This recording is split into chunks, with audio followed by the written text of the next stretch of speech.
Over the past 2 weeks, I've shared a couple updates on Jamaica's tourism. First, the fact that we were the top recovery destination in the world this summer.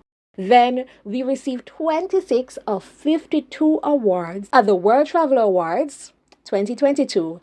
And now, well, just like you, Jamaica has had its best summer ever.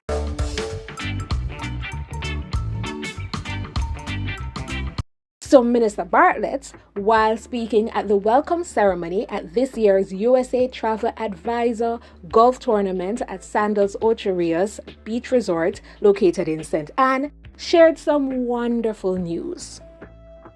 Summer 22 has ended and we've recorded some impressive numbers. According to the tourism minister, we have 5,000 more visitors than in the summer of 2019, which was a record year.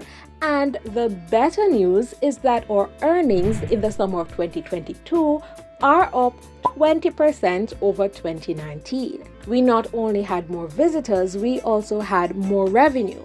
And guess what? We not only had more visitors than we did in 2019, we had more visitors than we've ever had in the history of Jamaica's tourism.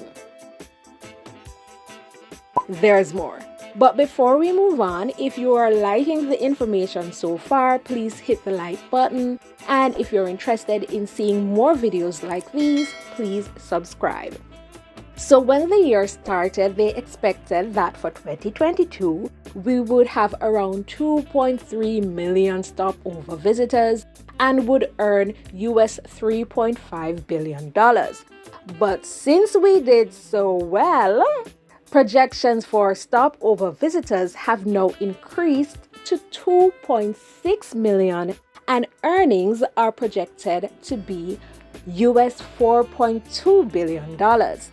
I wonder how they came up with these projections. Is it based on the growth that they've seen for each quarter?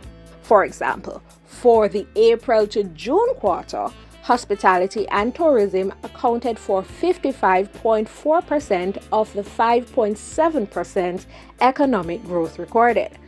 Or is it based on bookings for the rest of the year? What do you think? What do you know about how projections are made? If you have any information or thoughts on the matter, please share in the comments.